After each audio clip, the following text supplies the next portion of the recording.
যারা একদম বিজ্ঞানের আপুর আছো তাদের জন্য আজকে সহজ একটা আই টিউটোরিয়াল দেখাবো। সেটা হলো যে এরকম করে একটা ভিয়ের মতো করে একটা দাগ টেনে নেবা একদম আইলিডের উপরে। দেখতেই পাচ্ছ আমি কিন্তু ভিয়ের মতো করে কনসিলার দিয়ে দাগ টেনে নিলাম একদম ইজি ভাবে।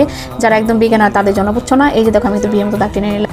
তারপর কি করবে যে আমার পছন্দ যেহেতু ড্রেস, আমার এই ড্রেসের সাথে আমার একটা এরকম একটা কালার নিবো। তোমরা চাইলে যে কোনো একটা কালার নিতে পারো। জাস্ট এখান থেকে একটা টান দিবা, তারপরে এই পোষণ থেকে একটা টান দিবা। এই হয়ে গেল দুইটা টান বিয়ের মতো। এই পাশে হয়ে গেল, এই পাশেও হয়ে গেল। এখন এটাকে কি করব আমি? এটাকে জাস্ট এখন আমি অন্য একটা ফ্ল্যাট ব্রাশ দিয়ে প্ল্যানিং করে ফেলবো। আর এখন মিডল পোর্শনে আমি একটা এই কালার নিয়ে নিব। এটা হলো কি কালার? স্কিন কালার মনে হয়। এই স্কিন কালারটা এখন আমি এই মিডল পোর্শনে অ্যাপ্লাই করে ফেলবো। দেখো কালারটা কত সুন্দর জোস। এই যে এই কালারটা দিয়ে ফেলে আমি মাত্র দুইটা কালার দিয়ে এখন এটাকে জাস্ট আমি এখন একটু ব্লেন্ডিং করে ফেলবো। ব্লেন্ডিং করবো এরকম একটা ফ্ল্যাট ব্রাশ দিয়ে।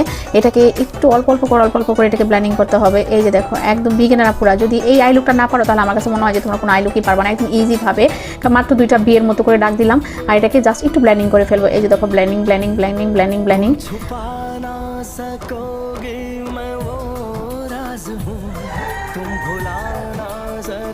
এই ব্লেন্ডিং করার পর এরকম একটা লাইট কালার নিব। এখান থেকে একটা লাইট কালার নিলাম, নিয়ে জাস্ট এখান থেকে এই পোর্শনটা একটু হালকাভাবে আমি একটু স্মাচ করে দিচ্ছি। এই দেখো আমি হালকাভাবে এটাকে হালকা ব্লেন্ডিং করে ফেলবো। এই হালকা একদম হালকাভাবে ব্লেন্ডিং।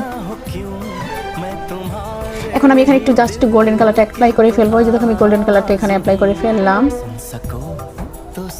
এই গোল্ডেন কালার অ্যাপ্লাই করে ফেললাম। এই হলো আমার গোল্ডেন কালার। দেখো কত সুন্দরভাবে আমি গোল্ডেন কালারটা অ্যাপ্লাই করে ফেলছি। কত সুন্দর হয়ে গেছে। এখন ঠিক আমি এই চোখটাকে এরকম করে আসতেছি। এখন আমার সবচেয়ে পছন্দের একটা হাইলাইটার, এই কালার মানে এটা হলো লাইট কালার। এই কালারটা আমি এখন ইনার কর্নারে দিয়ে ফেললাম। দেখো দেওয়ার পরে কত সুন্দর হয়ে গেছে একদম ইজি ভাবে। তোমরা কিন্তু এরকম একটা আইলুক করতে পারো। এখন শুধু আমার আইলাইনারটা দেওয়ার পালা। আইলাইনার একটু মাস্কারা দিলে কিন্তু আমার আইলুকটা অনেক সুন্দর হয়ে যাবে। একদম সিম্পলের মধ্যে একটা গর্জিয়াস একটা আইলুক হয়ে যাবে। এখন ব্রাউনে আমি একটু সেম সেই কালারটাই শিমারটা এখন আমি ব্রাউনে অ্যাপ্লাই করে ফেললাম। এই যে দেখো ব্রাউন অ্যাপ্লাই করে ফেললাম সেম শিমার কালারটা একদম ইজি ভাবে। একদম ইজি একটা আই লুক, তোমরাও কিন্তু চাইলে করতে পারো। মনে হচ্ছে কত প্রোডাক্ট এখানে অ্যাপ্লাই করা হয়েছে একদম ইজি ভাবে। তো এই ছিল আমার চোখের পুরো ফাইনাল লুকটা। তো একদম ইজি ভাবে চোখের এই আই মেকআপটা কে করতে পারবা, একদম যারা না পারবা তারাও কিন্তু পারবা একদম ইজি ওয়েতে। তো এরকম একটা আই লুক কিন্তু যে আপুরা পারো না তাদের জন্য খুব সহজ একটা স্টেপ আই লুকটা দেখে এসে। যদি ভালো লাগে প্লিজ একটা লাইক একটা ফলো শেয়ার দিয়ে পাশে দেখবে। আল্লাহ হাফিজ।